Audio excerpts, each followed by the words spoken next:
Добрият лекар, всички ние знаем, че най-добрият лекар над лекарите е Исус, така ли? Той е най-добрият лекар. Преди малко сестра Павлина беше казала това. Той е най-чудесният. Той е лекар над лекарите, началник над всичките други останали лекари. Но ние като хора трябва да го приемем. Всеки един трябва да го приеме. И Бог е заповядал и е казал, че всеки един трябва да се покае, че това е най-важното, което е за човека, макар и човек да не се осъзнава какво е това покаяние, какво трябва да направи. Бог знае какво казва на човека. Той знае много добре.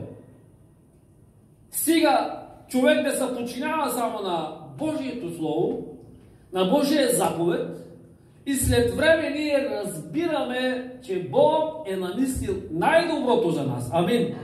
Най-хубавото за нас. Остава на човека само човек да приеме истинският лекар, който е Исус Христос. Амин. Ние имаме нужда. Всеки един човек има нужда от него. Нека да се изправим. Искам да чета стихове, които се намерят в Исаия, 1 глава от 5 до 6 стих. И казва така словото в Исаия. Защо да бъдете още бити? Че се бунтувате повече и повече. Цялата глава е болна и цялото сърце изнемощяло. От стъпалото на крака чак до главата няма в него здраво място.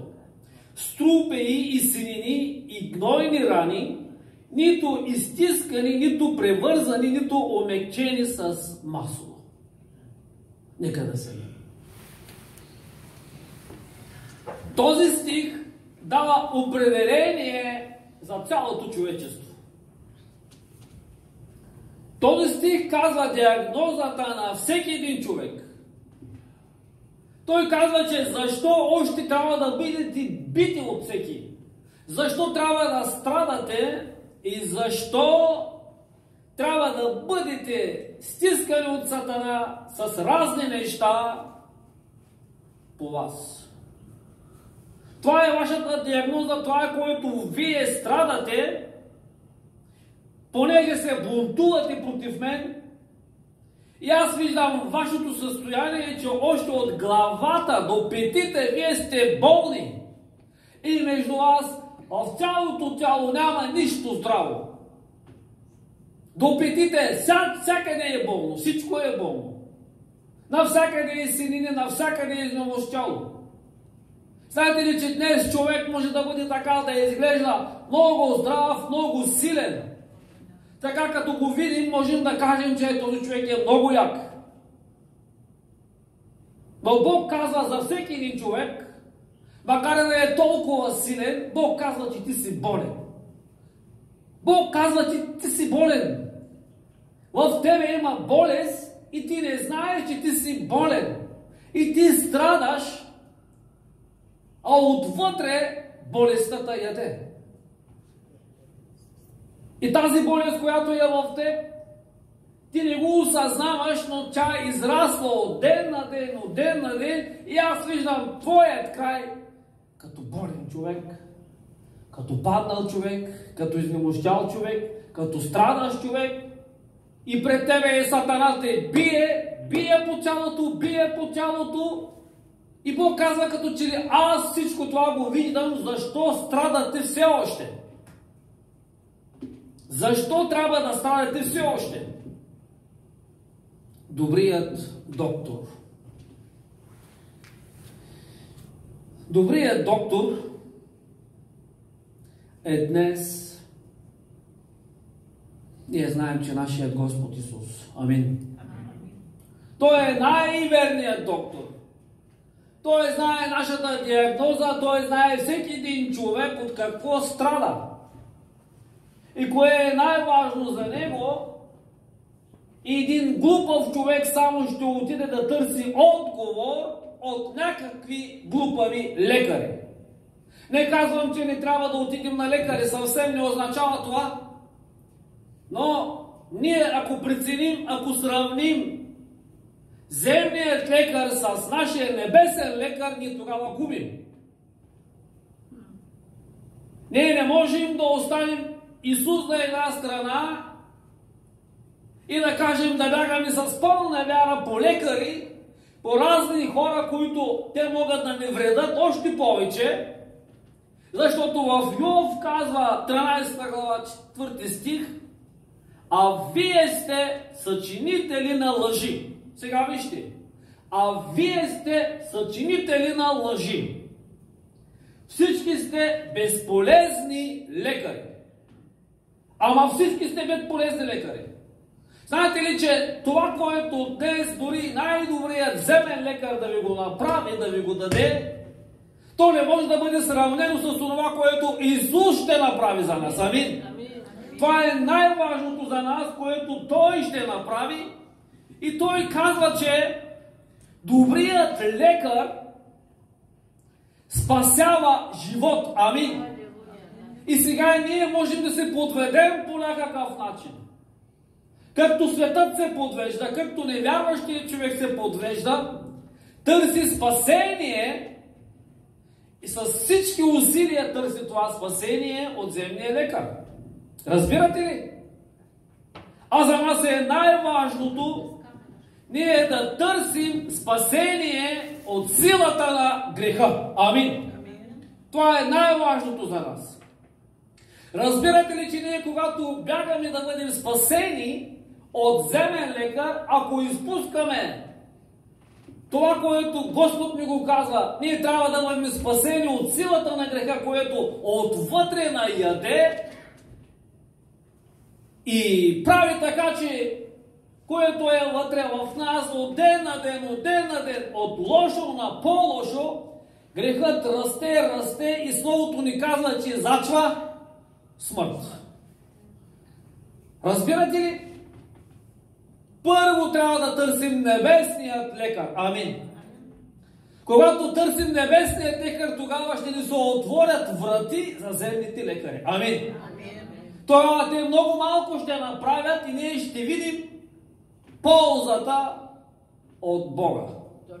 Тогава ще имаме отворени врати, тогава и доктора ще разбере диагнозата, тогава и доктора ще ни помогне с каквото и да е лекарство, но първо трябва да се освободим от силата на греха. Амин. Това е най-важното за нас. Амин. В Еремия се казва така, един стих, искам да ви го прочита, 8:21-22. Съкрушен съм, казва Господ, заради съкрушаването на дъщерята на народа си. Сега, вижте. Съкрушен съм, казва Господ. Зачернен съм, ужас ме обзе, казва Господ. Ужас. Мен ме обзе. Сега вижте. Няма ли балсам, няма ли лекар в Галат? Галат е един град, където има лекар, добър лекар, добри лекари, които могат да помогнат на хората. И няма ли там лекар? Защо тогава няма оздравяване за дъщерята на народа ми? Няма ли лекар, казва. И аз съм съкрушен, казва Господ, от всичко това, което виждам, как народът ми страда от главата до петите. Дори и малко момче, 18 годишно момче, днес има кръвно. Живее с захар. Разбирате ли? И всичко това, което Господ, което вижда в човека, човек и тъй не се смирява пред мощната ръка на Бог и да се покае. И той казва, до кога всичко това ще става с вас? Аз страдам заради вас. Заради вашата гордост, заради вашето своеволие, заради всичките тия неща, които правите. И отвърнете мен от вашия живот и си живеете както вие си искате. Така че вашият живот е против мен, воювате против мен, Ставате заедно с Сатана и воювате срещу мен. И грехът ви е голям пред мен, казва Господ. Добрият лекар спасява от силата на греха. Амин. От силата на греха. И как спасява? Какво прави като спасява? В Евреи 4 глава 12 стих има един стих, който дава пълен отговор и как Исус влиза в една операционна маса и в тази операционна маса всеки повярвал човек ляга. Всеки онзи, който вярва, трябва да стане в тази операция с него. И той застава като един лекар и започва да работи като един лекар. И стихът в Евреи 4.12 казва така: защото Божието Слово, нека да повторите след мене, защото Божието Слово действено, по-остро от двуостър меч, като пронизва до разделяне душата, духа, ставите, мозъка и е съдия на помислите, на намеренията на сърцето. Амин. Виждате ли какво прави Господ чрез Словото си? Исус чрез Словото си, като остър меч, и казва на всеки един човек, който е повярвал в него. Той казва на мене: Музафере, трябва да седнеш, трябва да седнеш.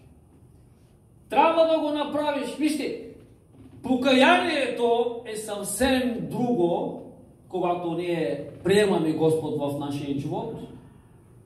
А това, което трябва да го преживеем като вярващи, е нещо друго. Разбирате ли? И всеки един, който повярва, рано или късно трябва да се съгласи. Трябва да седне на тази маса и Исус като доктор, специалист, трябва да направи тази операция. И каква е тази операция? Нека да видим. Чрез Божието Слово, като меч, действа по-остро от всеки друг меч. Като пронизва до разделяне на душата и духа. Какво е това нещо? Кой лекар би направил тази операция? Кой ще е този професор така, ще направи толкова надълбоко нещо, което не се вижда? Кой може да види духа и кой може да види душата? Никой не може да го види, разбирате ли? Хората могат да направят много така големи операции, земните лекари, но просто човешкият ум не може да схване как ще направи операция на духа и на душата. Духа е нещо друго, душата е съвсем друго. Духа е личността на човека, а душата се е прилепил към плътта на човека. Разбирате ли? Днес много вярващи християни има, които живеят плътски живот. Защо живеят? Защото тяхната душа се е прилепила към плътта и плътта силно живее в тях, радва се на живота, върши грехове, живее в грях и се радва в греха и крайна сметка казва: добре ми е така. Разбирате ли? Днес можем да видим такива християни много. Но Бог не е съгласен с това нещо. Исус не е съгласен с това нещо. Той не е съгласен така да отиде на празно на Голгота, да страда за теб и да не получи това, което очаква от теб. Разбирате ли? Той е дошъл лично за теб и сега остава с собствени желания. Ти да бъдеш съгласен, да се съгласяваш да седнеш на тази маса и той да направи тази операция в теб и да разделя духа от душата. Да разделя душата от плътта, да я махне на една страна, да махне всичко това, което е грях, онова, което ти пречи, онова, което израства в теб като един горчив корен, и тия корени нараняват всичко в тебе, духът и душата ти, умът и сърцето ти, и той казва, че аз искам да направя тази операция в теб и да започва един нов живот в теб. Амин. И всеки един човек, когато премине от операция, той става един различен човек. Той има болка в себе си. Той боледува от тази операция. Той е страдал от тази операция. Той дори не може да върви, не може да скача, не може да се смее, не може да върши такива неща, които преди ги е правил. Разбирате ли? Един такъв човек става внимателен. Един такъв човек става наблюдателен. Един такъв човек вижда нещата от по-дълго. По-надълбоко вижда нещата. Онзи човек, който е преживял тази операция, тази духовна операция в живота си, един такъв човек вижда всичко това в себе си. И много често пъти тогава Господ прави различни неща в нашия живот, като ни прикарва от трудности, от изпитания, и той казва, ето, заставаш тук и аз точно тук ще направя тази операция на теб. И за теб е това място в долината на мрачната сянка. Гледаш край тебе и всичко тъмно, гледаш край тебе и всичко така замъгляно. Казваш, това ли е краят вече в моя живот? Това ли е, което вече трябва да се съгласявам с всичко това? Това е едно изпитание, което Бог точно в това изпитание започва да те прекарва от този огън на тази операция. Ти тогава преживяваш нещо в себе си, разбирате ли? Преживяване от нещо едно преминаваш на нещо друго. Амин. Тогава виждаш нещата по-ясно. Тогава не виждаш плътският начин на живот. Днес има много хора, вярващи християни, които намират наслада не в Божия дом, но в света. Радват се на света. Радват се в живота на света. Те не могат да намерят утехата в църквата. Уния неща, които искат да ги направят, те не искат да ги правят в църквата. Те ги правят някъде вънка, извън църквата. Защо го правят това? Знаете ли защо? Защото не са преминали от тази операция. Тази духовна операция в тях. Този горчив корен, който така расте в тях и подбужда тялото да върши грехове, да върши мръсоти, да има желание за плътски неща в живота. Тази вечер, тази операция е нужна за теб и нужна и за мен. Амин. Исус е Господ и Той прави тази операция. Без тази операция няма как да преминем, разбирате ли? Без това преживяване на тази операция, без всичко това, което Словото ни каза, няма как да видим лицето на Господа.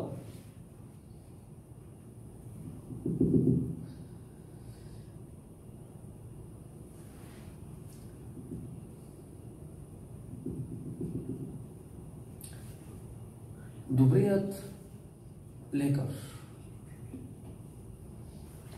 Това е, което най-хубавото, най-доброто може да направи за теб и за мен. И Божието Слово е като един добър лекар за теб и за мен. Той изцелява, знаете ли, излекува. Мен ме е държал Божието Слово до това време. Преди години не съм разбирал нищо, какво означава, как да ме държи. Чувал съм от стори вярващи, така възрастни вярващи, са казвали, че Божието Слово държи, но аз не съм го разбирал. Какво прави? Как така те държи? Не знам какво означаваше това нещо, разбирате ли? Но след време Господ започна да открие на мен както на всеки един от вас ще открие, ако не е открил до сега, ще покаже силата на Словото. Амин. Силата на Словото как ще заработи вътре в сърцето на човека. Как силата на Словото няма да се съгласява с това човешко виждане в теб. Разбирате ли? И аз не се съгласявам. Не се съгласявам с това, което виждат очите ми, пожеланията. Не се съгласявам с грешните плътски неща. Не се съгласявам с блудството. Не се съгласявам, когато, макар и така някога, вече отхвърлям Фейсбук много неща да имам работа, но когато гледам така едни жени, които така разголени, набързо махам, разбирате ли? Не съм съгласен неща да видя това. Разбирате ли? Защо? Защото вътре в мен Словото не е съгласен с това нещо. Разбирате ли? Докато не започва това да работи във вас, няма да има никаква промяна. Разбирате ли? Когато Словото не е съгласен вътре в теб, когато сърцето не е съгласен с това, което виждате тия грехове, тия беззаконие, тогава Господ започва да чува молитвите на вярващия човек. Амин. Разбирате ли? Тогава започва да чуе той твоите молитви. Не можем да подмамим Господа така по някакъв начин. Айде малко служение, айде малко молитва и Господ да ти даде. Няма как да стане тази работа. Един път ще ти го даде, втори път, трети път, но постоянно няма да те чуе. Разбирате ли? Той ще чуе тия хора, които се поправят вътрешно. Той ще чуе такива хора, които вътре в тях Словото на Господа прави ежедневно тази операция. Амин. Защото силата на греха така работи, постоянно създава някакви коренчета, започва да пониква нещо. Разбирате ли? Когато сте сяли нещо в нивата, в градинката, ако го оставите седмица, 2-3, какво става? Изсъхва, няма вода. Не само, че изсъхва, но не може да израсне и коренът, това, което сте сяли, и започва да имат някакви горчиви. Трева ще има само. Само трева ще има. И вие трябва да работите, всеки един от нас трябва да работи със сърцето си. Амин. Когато се появяват такива неща, Исус казва, аз съм лекар. Но сега и казва на всеки един човек, ти си лекар на себе си. Амин. Ти си лекар на себе си. Всеки един човек трябва да работи със себе си и вътрешният дух на човека, душата на човека да може да оздравее. Амин. И ти имаш тази власт. Аз имам тази власт. Ти имаш тази власт да имаш здрав дух, здраво тяло, здрава душа. Не може да има човек здраво тяло, докато няма здрав дух, здраво тяло. Как ще има? Няма да има. Така че днес той подготвя вярващия човек да бъде лекар на себе си. Бъдете благословени. Слава да бъде на